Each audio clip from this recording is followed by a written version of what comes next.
Juste avant de commencer la vidéo, si toi aussi tu souhaites rejoindre mon groupe public 100% pronostic, le lien est directement en commentaire épinglé. Vous cliquez dessus, vous arrivez sur Telegram, vous faites rejoindre et ça y est, vous avez accès à tous mes paris sportifs.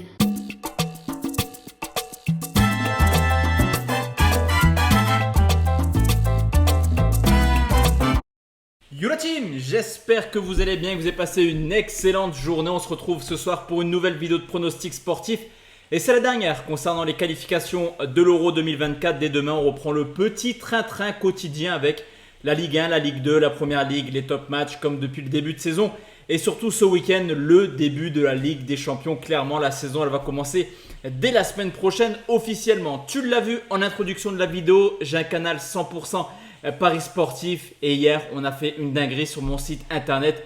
Je te laisse regarder, on valide une cote à 6 et une cote à 9 sur du multisport. 3 matchs de Coupe du Monde de rugby, un match de basket avec la victoire de l'Allemagne au championnat du monde contre les Serbes. Donc n'hésite plus, le lien il est juste en dessous dans la description, mais également en commentaire épinglé. Tu peux me rejoindre, le canal Telegram est totalement gratuit, il y a des bêtes dessus tous les soirs. J'ai un site internet, c'est différent, mais en tout cas, tu as accès à mon canal Telegram totalement gratuitement. N'hésite pas, le lien est juste en dessous. Comme d'habitude, 7 matchs, la team, 7 scores exacts. On commence tout de suite avec la poule de la Belgique. C'est d'ailleurs la Belgique qui reçoit l'Estonie. Un duel à 3 dans cette poule avec les Belges, forcément les Autrichiens et les Suédois. Les Belges qui sont plutôt bien, ils sont en tête de la poule. Mais l'absence de De Bruyne a clairement fait du mal aux Belges. On l'a vu du côté de l'Azerbaïdjan, une courte victoire sur le score de 1-0, mais le principal sur ce coup, c'est de s'imposer. De son côté, l'Estonie, c'est un petit peu différent. C'est une équipe qui a quand même pris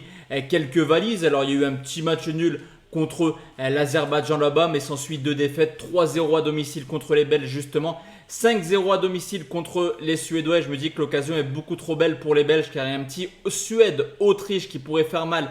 Et une des deux sélections, les Belges devraient s'imposer sans souci. On va partir sur une victoire 3-0 de la Belgique. On continue avec la Suède qui affronte l'Autriche. Comme je te l'ai dit, l'Autriche qui est deuxième avec 10 points. La Suède qui est troisième avec 6 points. Tu l'auras compris, obligation de victoire pour les Suédois qui auront l'avantage surtout de recevoir un peu plus lors de la phase retour, au contraire des Autrichiens qui ont déjà joué 3 matchs à domicile, 3 matchs qui sont conclus par 3 victoires. Mais attention, car l'Autriche a réussi un mini-exploit en allant chercher le point du match nul du côté de la Belgique sur le score de 1 but partout. Et même si la Suède est plutôt à l'aise à domicile, je pense que les Autrichiens pourraient se contenter d'un nul.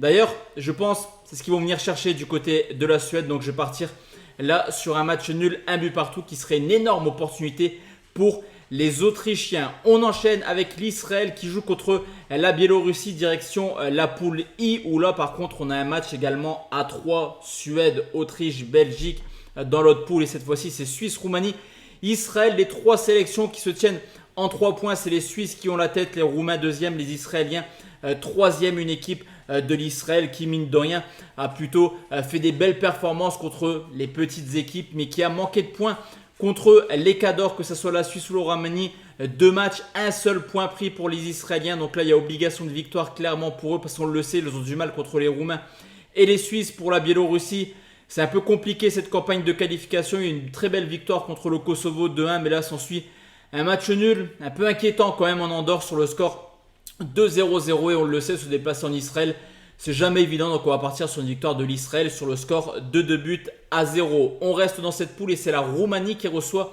le Kosovo, une équipe de la Roumanie toujours invaincue comme les Suisses, 2 victoires, 3 matchs nuls et donc 0 défaite des Roumains qui restent sur 3 nuls de suite et malheureusement qui se sont fait rejoindre en fin de match contre les Israéliens. C'est vrai qu'une victoire des Roumains contre l'Israël aurait permis aux Roumains d'être mieux placés clairement avec 4 points d'avance sur l'Israël, mais malheureusement ils ont seulement 1 point d'avance à cause de ce match nul. Il va falloir faire extrêmement attention contre le Kosovo qui est une équipe très accrocheuse, 4 matchs nuls en 5 matchs et des matchs nuls plutôt convaincants contre la Suisse, contre la Roumanie, mais également contre l'Israël au match aller sur le score de 1 but partout. Cependant, à force de faire des nuls, forcément le Kosovo n'avance pas et je me dis qu'il va falloir se découvrir tôt ou tard. Donc je vais mettre un avantage aux Roumains, mais le nul n'est pas à négliger également. On va partir sur une courte victoire des Roumains sur le score de 2-1.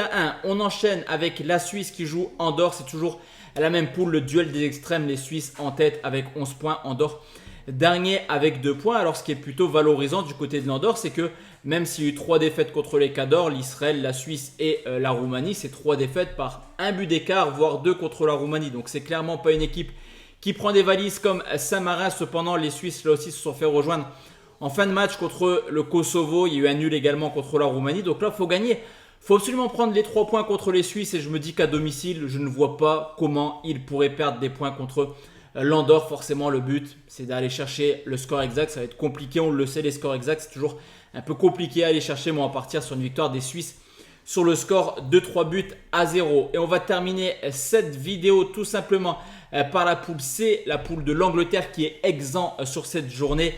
Et fort bien heureusement qu'ils sont exempts car ils survolent clairement cette poule. 4 victoires, 1 nul, 0 défaite, 13 points déjà pour les Anglais, soit 6 d'avance sur l'Ukraine et déjà 9 d'avance sur l'Italie qui a certes 2 matchs de moins, mais 9 d'avance c'est assez énorme. Donc autant vous dire que dans cette poule, l'Angleterre est déjà qualifiée. Il y a un très bel Italie-Ukraine où il va falloir faire attention pour les Italiens qui, alors certes, ont remporté l'Euro 2021, mais qui depuis une dizaine d'années cherchent un petit peu leur football. Le changement de sélectionneur n'a rien changé. L'Italie a fait match nul, 1 but partout du côté de la Macédoine. Et là, tout autre résultat qu'une victoire contre l'Ukraine serait très inquiétante, je trouve. Il va falloir faire attention parce que l'Ukraine a tenu en haleine les Anglais la semaine passée avec un match nul, 1 but partout. Et je me dis que là, encore une fois, les Italiens vont peut-être jouer avec la peur. Et pourquoi pas aller chercher une surprise sur cette vidéo. Elle pourrait intervenir dans cette rencontre et je vais partir sur un match nul, 1 but partout entre l'Italie et l'Ukraine. Enfin la team, la dernière rencontre, c'est Malte qui reçoit la Macédoine. On en avait parlé la semaine passée contre l'Italie. C'est vrai que la Macédoine n'est pas aussi en forme que dernièrement. Eux qui ont failli se qualifier quand même pour la Coupe du Monde. Ils ont été éliminés au barrage contre les Portugais après avoir sorti l'Italie à la surprise générale. Mais on l'a encore vu, la Macédoine a tenu en échec l'Italie. Une équipe de la Macédoine qui est plutôt bien placée. 4 matchs, 4 points, l'Ukraine 4 matchs, 7 points. Tu l'auras compris, si la Macédoine s'impose et que l'Italie bat l'Ukraine, les 3 équipes seront à 7 points. Donc tout reste jouable dans cette poule. Et même si Malte, à l'instar de l'Andorre, c'est pas forcément l'équipe qui encaisse le plus de buts actuellement, je me dis que au forceps, c'est un petit peu comme au match aller où la Macédoine s'est imposée sur le score de 2 buts à 1. Je me dis que la Macédoine peut s'imposer. Donc on va partir sur une courte victoire des Macédoniens sur le score de 1 but à 0.